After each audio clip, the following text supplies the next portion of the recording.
Bonjour à tous et bienvenue dans le récapitulatif du service Amazon EC2. Encore une fois, félicitations. Vous êtes venu à bout de la session travaux pratiques qui vous a permis de mettre en ligne votre premier serveur web et de déjouer les pièges qui vous étaient tendus. Donc, on va passer au rappel de ce service pour être sûr qu'on n'a rien oublié. Le provisionnement en quelques minutes, c'est le point fort de l'offre cloud d'AWS. C'est-à-dire que vous n'avez pas d'infrastructure à monter et vous pouvez disposer d'instances de toute nature quasiment en quelques clics, en quelques minutes.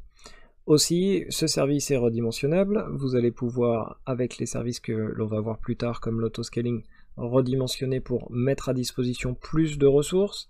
Le paiement à l'usage, ce que j'éteins, je ne le paye pas. Les instances ont 4 types différents, à la demande, réservé, spot ou sur serveur dédié. L'emplacement géographique libre, vous pouvez monter une infrastructure en Asie du Sud-Est et en Europe.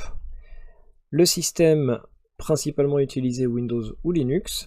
Le type d'instance aussi existe pour tous les usages, comme on l'a vu dans les bonus. On a les instances de calcul, les instances de mémoire, les instances avec des GPU, etc.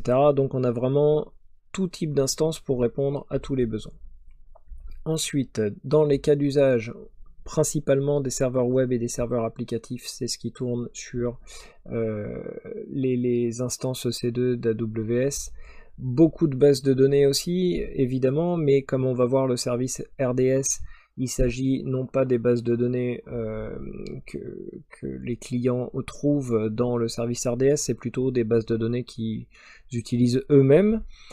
Les jeux, et en effet, il y a beaucoup de serveurs de jeux en ligne qui tournent dans AWS. Je pense principalement aux tout derniers jeux qui sont sortis sur mobile et qui font fureur, tournent principalement pour faire tourner.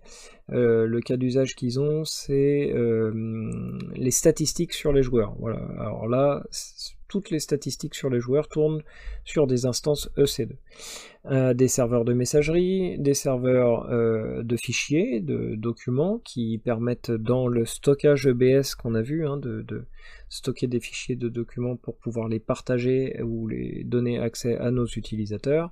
On a vu donc les cas d'usage de calcul intensif pour les scientifiques, que ce soit sur processeur ou sur processeur graphique, et etc., etc.